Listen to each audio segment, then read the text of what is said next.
Hi guys, welcome to a playthrough of the Streets of Hope level from Hitman Absolution. My name's Travis, I'm on the community team at IO Interactive in Copenhagen, and I'm with the game director, Tor Bluestyle, who's here with me. Hey, and hope you will enjoy this speedy playthrough of this very large level from Hitman Absolution. Yeah, we're gonna play through it in 17 minutes. It's a bit of an expert playthrough. You have to know your way around Streets of Hope to be able to pull it off to this level of accuracy and efficiency. But to give you a bit of intel on where we are and what we're doing, we're obviously Agent 47. He's gone rogue from the ICA. He's on the trail of a girl called Victoria. The lead that he's got to get to this point is he's following a guy called Lenny the Limp Dexter.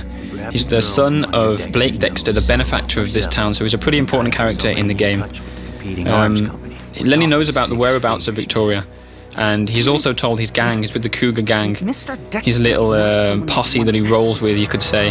So we need to take those 5 guys out, we need to get to Lenny, we need to kidnap him, all within this one level, so there's a lot happening here.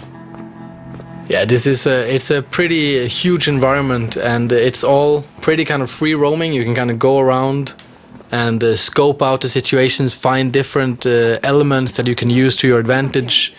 There's a lot of kind of improvised weapons around. There's a lot of different disguises, and there's to every single hit within this level there's a large amount of entry points to it. So here we're homing in on our first target, which is the leader of the gang.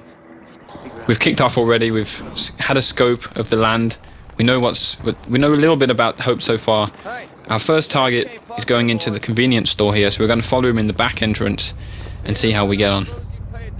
Yeah, so as this is a more, you can say it's a large part of this is a large level within the game, and as you can kind of walk around freely, also everything you do they will kind of cascade out if you're kind of causing trouble here. I mean, theoretically you could take down your target straight away here and kill his girlfriend in the same time, but you'll have to deal with the consequences of that, and if anyone here shouting or gunshots, they will come running and try to find out what it is. So rather than take him down here, we'll wait for him to go upstairs, use a distraction here to get past his girlfriend.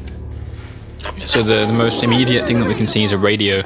So we've triggered the radio on, which of course the clerk here is going to be thinking, well, why is there a radio playing? She's trying to see who it is, and we've managed to get away and kind of sneak past her now. As she's confused or looking at the radio, we're in a trespassing zone here, so we need to be careful not to be seen. Yeah, so if you're trespassing within the game, it doesn't mean that you're instantly dead if you're found. It means that you will be kind of escorted out of the premises. But of course now, since this is one of the targets, he's standing in front of some very compromising evidence of this Cougar gang trying to kidnap this girl Victoria and sell her off to an arms company, then you will probably be killed on sight here if seen by this guy. Yeah, he'd definitely react if he sees you, so we need to sneak up behind him. We're going to take him down with the fiber wire silently, so nobody hears us, and we've got objective complete. We need to dump the body, because his girlfriend will probably be coming up to see where he is pretty soon.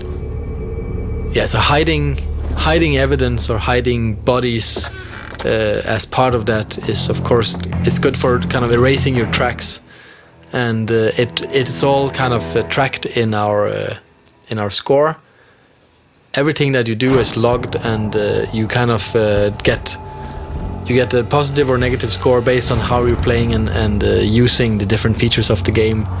And being undetected or being unseen and not leaving any traces behind is a very good way of playing. Yeah, and all of that information's stored in the notebook that we just saw on the screen. It also keeps the challenges, right, and it keeps targets, your objectives. It's pretty much as if 47 was keeping a physical notebook as he goes along of what he's seen, what he needs to do. Yeah, so for those that knows the old Hitman games, they know that there always was a mission briefing as the start of every level. That's slightly different in Absolution, as 47 is far more the driver of the story than any other Hitman game. The way that these objectives are made is also based on his progress through the level, so they will kind of update along the way, with the information that he gets and the player gets as they play the level. Yeah, he's very much making the decisions himself, isn't he? When he's got, obviously if something happens, he realises he needs to take out somebody else. He doesn't need somebody in his ear to tell him that. He's seen it for himself, he's heard a conversation. So it's very dynamic in that sense. Yeah, so actually for this level, as you enter, you only know that Lenny the Limp has to be kidnapped, but as you enter the level, you find out, okay, there is these guys, this cougar gang, and they know way too much about Victoria, so they also have to be taken out. So this is an objective that you won't really know until you actually come to this place in the level. Or until you watch this video and we tell it to everyone. Yeah, of course. So here, as you can see, there is things lighting up an instinct that you can use as a player. Some of them are hiding places, other things are objects that can be used to cause an accident. And especially with the targets, of course, it's very useful if you make it look like an accident. Then they won't even be looking for a killer if they didn't even know it was a murder committed. And the instinct as well, you're about to trigger it here as well. You can see the targets, or the NPCs are lighting up as well. And we saw when we came past there was a little icon for a hint. It's for those of you, you can obviously see that we're not playing in purist mode, our difficulty where you get no help from the game at all. All of these options can be turned off if you want a real challenge. So bear that in mind as you play through. That if you are a purist player and you really want a really difficult experience, you can customize it that way, if that's the sort of thing that you're looking for. But to show off the features, we're going to keep the HUD on for this playthrough. So we're approaching our second target here. He is on the phone, and an easy prey for a trained assassin. And instead of just killing him off straight away, we will kind of subdue him and try to make it look like an accident here, actually, by using the explosives that we found earlier. So we had the option to snap his neck as well. That's if we're running short of time, or if we just feel like being a bit more brutal through the level, isn't it? It's very much about choice, right? All the different mechanics are built to create sensible choices for the player. If you want to be brutal, if you want to be violent, you can do that, but it will affect your scores and your challenges. Oh, busted. All right, we'll deal with this. You're under arrest. Ow. So one thing that we worked a lot on with our AI is that the propagation of knowledge throughout the level. That this guy, we took care of him really fast, so it meant that anything he had to say to his friends on the radio, he didn't get the time to say anything at all. And that meant that nothing actually got conveyed, and we're free to continue throughout the level as if nothing happened. Yeah, it was perfect timing from 47, really, in a way, because the police officer's not going to start shooting at us straight away just for being in the area. He needs to. You can hear him shouting, he's saying, "What are you doing?" And then before he's got a chance to kind of realise that we're not going to move and that we're a bit of a shady character, we've killed him. So it's, yeah, we move on from there. So here we're using the remote detonated explosives that we found. And as you remember, the target we dropped down, the one that is just knocked out, he's over there by the tires, and now he is dead, as you can see in the target tracker. That was quite a big explosion. The other cars there have caught fire, so this could get interesting. Yeah, this is not very subtle, but it does cause a bit of a stir in the town, and it will draw the attention of especially all the guards or cops. As you can see here, they come running, which leaves the next target a little bit easier to get to, because he is quite heavily guarded.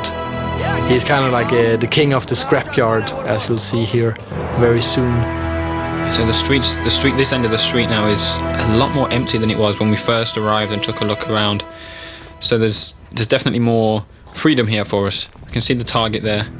He's roaming the scrapyard as he does, king of the scrapyard, as it were. And you can see the explosion was absolutely huge. The black smoke is pillowing upwards past the big poster of Dexter there, the benefactor of hope, as we mentioned earlier. But we now need to head into the scrapyard. You can still see the target just on the screen there. We've got a sign, warning, keep out dogs, so we should be careful. Yeah, dogs are also a feature of the game. They will alert nearby NPCs, as we see here. We're trying to sneak up on one, and obviously we're not allowed to be here. Even if we had a disguise on, this dog would bark on us. And so we've grabbed the dog bone. We think that he might have been barking for that, or he's noted us. He might be just want to get a chew on the bone, but the barking has actually alerted an NPC. This mechanic here has come across, so we need to be careful. Yeah, so this poor guy doesn't know what'll hit him. I should always check what's behind you. The dog's stunned. Yeah, so as we're trespassing here in the scrapyard, this mechanic comes in pretty handy, as we can take his disguise and move around a lot more freely in this area. We don't have to kind of sneak around, because now, as long as we don't get close to the other NPCs, we're actually allowed to be here.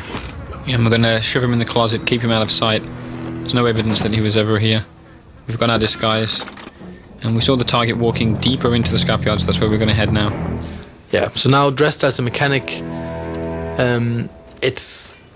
if you have to get close to other NPCs, it's very useful to blend into the environment and kind of just pretend that you belong here. So as we'll see here, this NPC, he is kind of wondering who you are, but he's not suspicious yet. But if you kind of would have stayed closer to him for a longer amount of time, then he would eventually have found out, or if there's 2 or 3 of them close. Yeah, the mechanics will recognize if there's it's a small town, so they know each other pretty well. So a bold guy walking around does look suspicious. Why 47 needs to blend in. But of course, the police officer, he's not so familiar with the mechanics, so he's not going to bust you. But we're thinking about taking him out with the crowbar here, but thought better of it. Yeah, I think if you pick up that crowbar, he will kind of get a little bit suspicious about you. So it's better to let it be. So here the target's been dealing with some dirty cops, and he's heading off into this tiny garage over here. I think he is the guy who is in charge of the cars for the gang. So they're kind of preparing this kidnapping of Victoria, and he is preparing the car here. And that's an accident waiting to happen, as you can see in Instinct here. It's a good choice of words.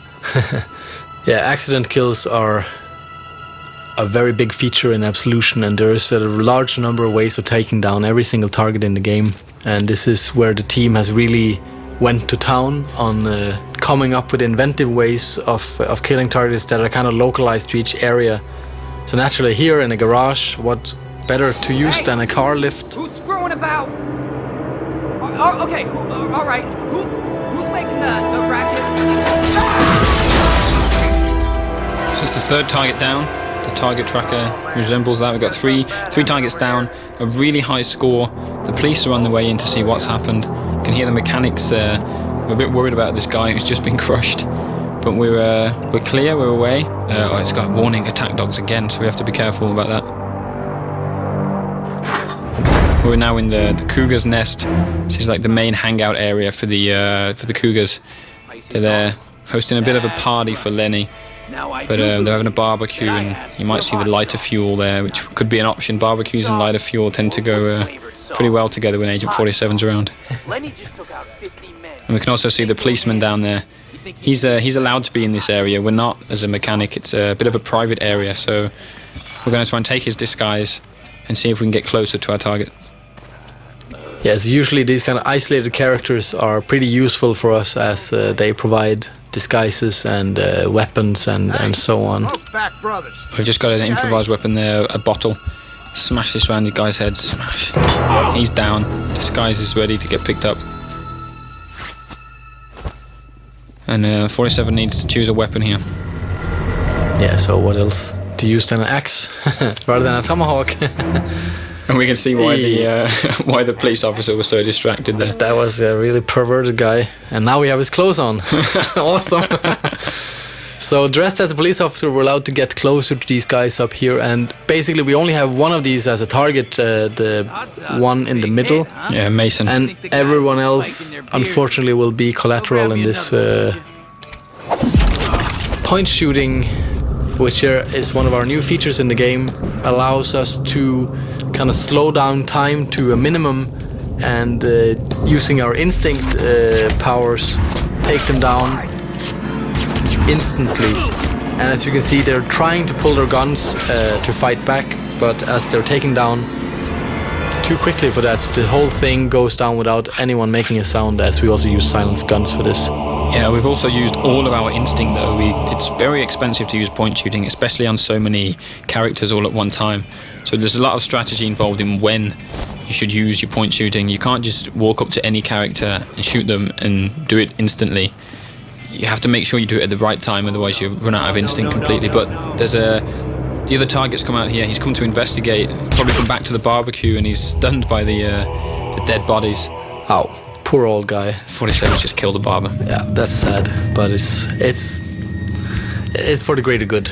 We need a new disguise here, because now there's a lot of police officers in the building here. So using the barber, which is freely allowed to walk around here, it's a pretty powerful disguise, and as you can see, there's lots of characters here, so trying to go in here guns blazing would be pretty dangerous and difficult.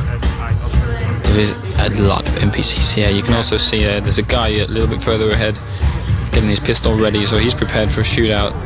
But it would be a bit of a mistake to pull your guns out here. Sneaking through as the barber is probably the best way through. Towards Lenny, who you can see down there. Instinct lights up in blue, not red because he's not a target. We need to kidnap him. And we make our way down. Yeah, so basically now there's this one police officer standing between us and Lenny at the moment, so we will just quickly deal with him. Quickly deal with him by putting a pair of scissors in his neck. Well, yeah. Deal with him in 47's trademark way. Yeah, you could have subdued him, right? Poor guy. And now we have Lenny all to ourselves, and he's kind of just sitting there lying about his antics in Chicago, so he's kind of an easy prey. It's almost too easy. Yeah.